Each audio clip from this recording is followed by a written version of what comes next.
Hi, it's Amy Manco from the Ross Farm, and I am here today with our flock update, I think number 4. We've had a lot of stuff going on since our last update. Melinda is not here with me today, but we couldn't wait any longer for her to be here to participate in the flock update. So I'm just going to breeze right through it and give you a little bit of an insight into what we've got going on. Because so far, so good, all coming together, and I'm hopeful that it will continue to do so. So, ready to get into it? First thing was Maryland Sheep and Wool. So we got to see all of our favorite people. First person that we ran into was Deb Robeson, and I got to talk to her about some of the new breeds that I'm adding and some of the things that I've been studying and my new obsessions. So we talked a little bit Perrindale, a little bit Panama, all sorts of things. And then I got to see my very favorite person. Roy Clemes is kind of my hero right now. When the barn fire happened, he got together with our website guy and put together all of the stuff on the website while I was dealing with everything else and just the shock of the issues. I dearly love Roy, and I'm always glad to see him. We ran into Lisa Pregent from the Mount Vernon Ladies Association from George Washington's Mount Vernon, and she and I got to talk Hog Islands. I had some new Hog Islands coming, and I was really excited, and I couldn't wait to talk to her about how they would work with our ram from her, who is Steamroller. Yes, Steamroller is our ram from Mount Vernon with the Hog Islands. So I was glad to talk to her about that. Then last year's YCP girl stopped in. That's Grace on the left-hand side. And last year she got her ewe Irene from Drew and I. And I'll show you in a minute how that turned out. But the family has gotten to be very good friends of ours. And I'm always just so glad to see them, and we're planning some really big things with the Cheviot flock, working together to move the Cheviots forward. So I'm really excited to get to see them. Then my dear friend Dave from Leaning Tree Farm, he came in to talk to me about the Black Leicester long wools that we were getting from him, and so I was really really glad to see him. And he also came all the way to Washington for running of the wools, so he's just been a really really good friend to all of us over the last probably 10 years now. And then the girls from Table 10, Rachel and Renee, stopped by the booth with a literal giant check toward the barn rebuilding and the flock refurbishment. And we laughed and we cried and we were completely out of our minds. We had no idea what they had done and how much they had raised. And it was just the biggest blessing right there on Saturday afternoon.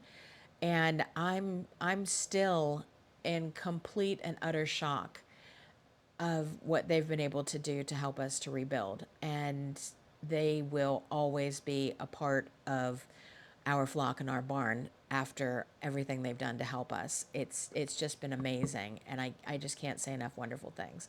So this is Grace again, and this is her lamb Eve from her yearling that she got through YCP last year. Eve was born in March, and that's how big she is now. She is enormous, and Grace is a full-size teenage child, and that's a mega lamb. So we're really excited. They are sending Eve to back to us at the farm, so I will actually have some of my own genetics coming back home. So I'm really excited for Eve to join the flock later in the fall when she's weaned. I mean, it looks like she could probably be weaned any time now, that size, but she's staying with her mother just a little bit longer till she is ready to come see us. And then this is Cheney, and Cheney also got one of our YCPUs last year, and she sent me this photo with her lamb out of her YCPU from last year, whom she named Praline. So this is, I think, Pecan, I think is what she named her little ram lamb. So he's absolutely adorable, and Cheney sent me a beautiful gift because after the following year after you do YCP, you are supposed to have a scrapbook of what you've done with your ewe during the year, and she kind of went above and beyond, and I'm loving that too. One of my favorite things about Maryland Sheep and Wool is seeing my yarn in somebody else's project. So this was actually in our booth on, I think, Saturday afternoon. It is an exploration station by Stephen West, and she actually did it in all of our naturals, and each one of those bands is a different breed. So I thought that was a really cool idea, especially if you're doing shave them to save them and you need to use multiple breeds, 4 ounces of each. I thought this was a really good way to do that.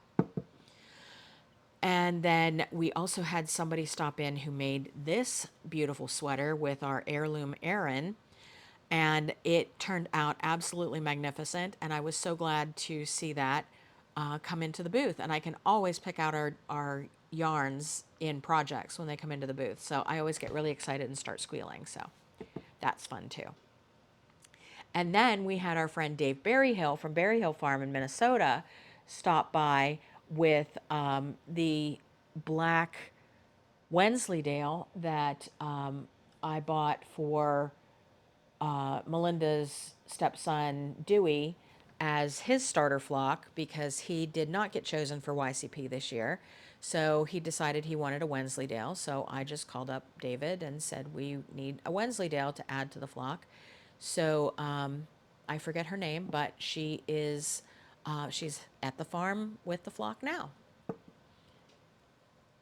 This is the gift that Cheney sent to me. Cheney couldn't be there for Maryland this year, so she sent me this framed print that she made. She is a budding photographer, and she took an adorable photo of Praline right after Pecan was born, and she's nuzzling the lamb, and it is absolutely stunning, and I cannot wait to hang it on the wall in the house. So that was one of the highlights as well from Maryland Sheep and Wool.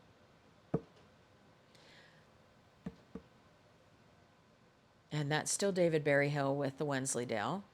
I'm not sure how he came back up again, but he did.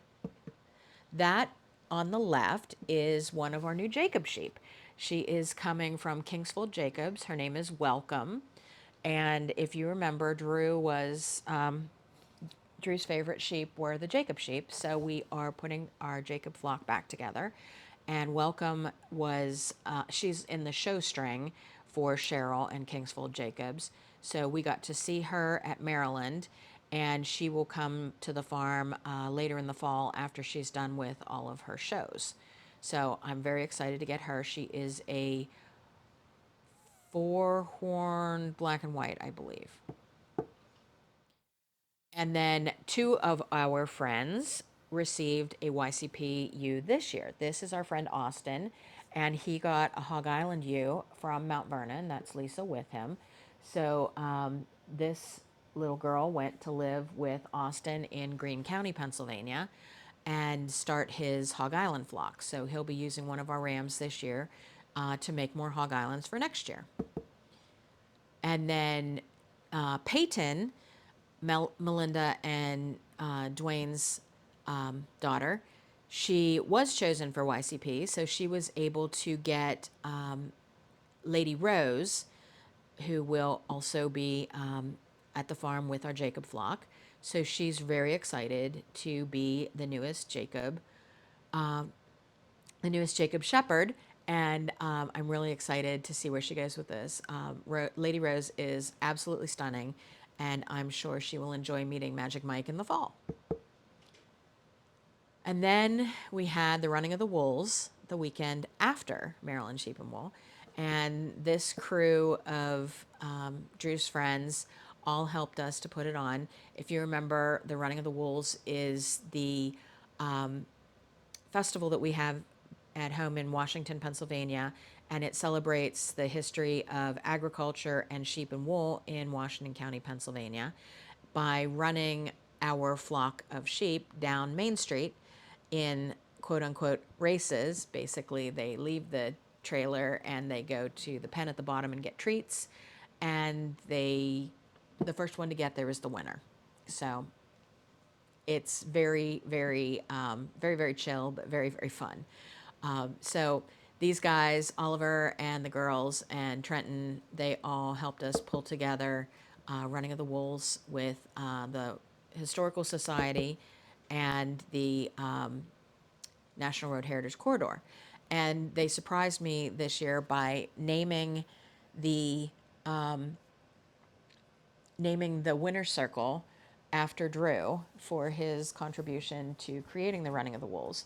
So the winner's circle is now the Drew Ross Manco Memorial Winner's Circle, and I love the sheep balloons that they decorated with, and there is a framed photo of Drew in every one of the Winner's Circle photos. So that was pretty amazing. Then we were able to finally announce that we are going to be receiving an historic barn from just the neighboring property. It was actually built by my Uncle Charlie, my great grandfather's brother. So my great grandfather built my barn that burnt down, and his brother on the neighboring property built this barn on his farm, which has become a commercial property now, and is this barn has not seen any farming action since before I was born. So we're really excited to be able to save the barn and to repurpose it on our property and give it a second life. And we are calling it the barn that Yarn built, because all of the purchases and donations and raffles and fundraisers that the fiber community has done for us is actually what's going to be able to move this barn. So the barn will be jacked up and put on a trailer system and pulled zero point 0.4 miles from where it is currently to where it will rest on the new foundation at the Ross Farm. And we have everything in place for the foundation. Well, to get ready to build the foundation, we have the barn mover, we have the painting company, we have the roofing company, we have everything we need. We are just waiting on the utilities companies to give us, number one, a cost, and number two, a timeline, because in order to move the barn, we are going to have to take out 2 or 3 telephone poles and drop the utility wires for the moment that the barn is moving. So there are utility wires behind the barn in this photo, and there are utility wires in front of where it will go up into my property. So there are 2 locations where we will have to go through where the lines are, and then there are a couple of locations on the 0.4 mile route where we will have to remove a light post or something to that nature, because it is too close to the road and in the path of the barn. So if you're a praying person, pray that we get some sort of answer from the electric people that we can afford to do, because that's the only thing that is holding up the move right now.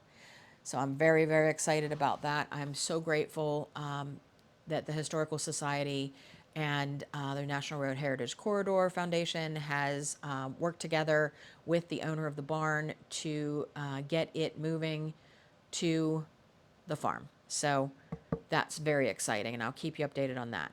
And then Mel and I took off and had a day out to celebrate Mother's Day. She's a stepmother, and I'm a dog mom, and I've lost my child. So she and I decided that we would just take off for a day and blow off some steam. And we actually went to Ohio's Amish country, and We are eating lunch at Boyd and Worthman in Berlin in this photo. And it's one of my favorite places. And she's very, very happy because they had rhubarb on the menu. And I didn't know it, but she is a big fan of rhubarb. So now I need to find some rhubarb plants to plant at the farm so that I can keep Melinda in rhubarb. So if you know of a good source for rhubarb plants, please let me know.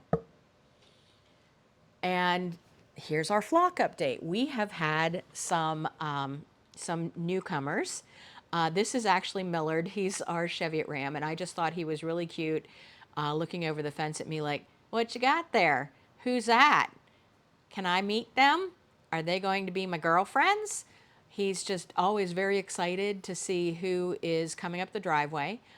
He's a very sweet Cheviot Ram. He's one of our North Countries, and I just adore him. So I thought you'd enjoy seeing Millard. But while we were at Maryland Sheep and Wool, the old lady, who I call Hazel, actually gave birth and surprised us all with this little guy. This is Iggy. We were not really looking for him to come. We actually had decided that maybe she did not get bred, but then Iggy popped out. So his real name is Ignatius. As we talked about, I think before, Black Welsh Mountain chooses, the society chooses a letter each year, and that is the letter that you use for all of your naming for that particular year. So all of my lambs for this year are I's. If you remember, we have Ivy and Iris, and now we have Ignatius, this one, and there may be a couple more. So remember that when I tell you next time about the I names of the children. The cool thing is Hazel seems like maybe she might be blind, and she has been using Ashes, our little bottle lamb, as kind of her seeing eye sheep, and he's been sticking real close to her and helping her to get around and telling her when it's time to go in and telling her when it's time to, go get a drink or move to a different part of the pasture. And so now little Iggy has kind of a built-in big brother to show him how to do all the lamb things. So now Hazel has Iggy, her own child, and her adopted child, Ashes. So we're very, very, very, very much in love with Hazel and her sweet personality and her babies. And that's the bulk of the flock out on the field now. I thought this was a really beautiful photo that Melinda just snapped one night looking out the back door of the barn up onto the hillside.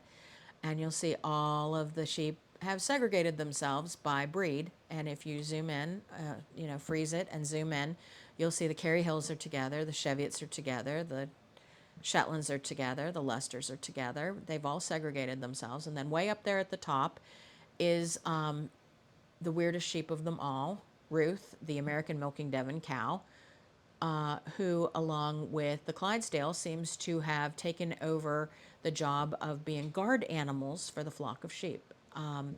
You can't see Skylar, but he's up there too. And Ruth is clear up at the top, keeping an eye on things. Nobody's above her, everybody's below her. And with that rack of horns, I wouldn't think anything would really challenge Ruth. So she's a sweetheart, but I think if you were a threat, she might use the horns. So we just love her. So then this little nugget was born. I've named her Pumpkin. We had two Cheviots that came up in the load from Virginia that we're not due until the 18th. And I love this little girl very much because her mother delivered her unassisted on the 18th. No waiting, no, not early, nothing. It was like, today is the 18th, I will have my child. And when we found him, she was slightly damp, but she was up, she was fed, and she was doing really well. So I named her Pumpkin, and I'm really, really excited to see how she grows up. And her little ears are adorable. Those little rabbit ears are the reason I got into Cheviots in the first place. So I think she's so cute. And then the following day, on the 19th, only one day late, her sister had twin boys. So these two are just a couple of minutes old at this point. Dwayne just happened to walk into the barn as she was cleaning them up, and they were getting up and nursing. So he was able to snap that. And you'll see Pumpkin and her mother are right behind her. So those three will grow up together now too. We have the older lambs that are kind of already out on pasture with their mothers, and then we have the nursery for the later lambs.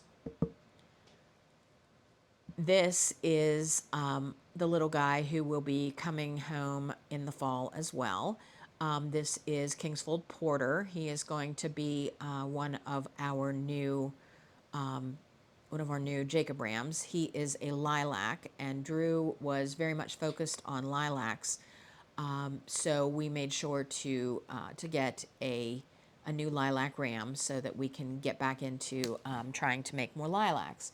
So he's just a few months old now, and as soon as he's old enough and weaned and grows to be a big boy, he can come to our house, and then he will have his own breeding group in the fall for making more lilac ewes. And then we were really surprised. This is Ivan the Terrible. His mother is a yearling. We did not think she was expecting. Remember, we had 3 yearling ewes that we did not think that we didn't think would lamb. We didn't think they were bred. And this is the third of them to lamb. So she had a little boy, and we named him Ivan because he has to have the I name. He's a Black Welsh Mountain. And she's a very, very good mama, and he's a nice big lamb. And so he is, I believe, the last of the lambs that we will be expecting until August. And we weren't even expecting him. Oh, except this guy. This is the other of the 3 yearlings that we did not think we're expecting. That is the little girl, and her name is Isadora. She was just born day before yesterday. So we have had 5 ewes give birth to 6 Black Welsh Mountain lambs, 3 girls, 3 boys. So we have Ivy, Iris, Isadora, Ivan, Ignatius, and Indigo, who we call Kidney Bean. So that was very productive. We got our 5 ewes and 6 little bonus. Now, coming up down the road, I am going to be doing a lot of stuff this summer and into the fall. So the first thing is, actually, this is about the third thing, but they're out of orders for some reason again. This is StitchCon. It's going to happen in Cincinnati, and it is a cross-stitching conference, meetup, retreat. And I'm really excited to go to that. I haven't been to one before, but I was contacted by one of my followers who said that because I've been doing some cross-stitch content on the Sheep and Wool School part, that I should go to StitchCon and meet the other floss tubers, which I guess is what they call people who do the cross stitch on YouTube. So I will be doing some more of that. I've been doing a lot of cross stitching lately because with my hands I haven't been able to knit, and I haven't been able to use the rotary cutter. So quilting and knitting have kind of been off the menu. I have been spinning a lot. I've actually spun 3 different yarns, and we'll talk about that on the next episode. But I'm really excited to go to StitchCon. But first, I should be going to Maine Fiber Frolic next week. I will not be teaching there, but I will be judging the fleece show.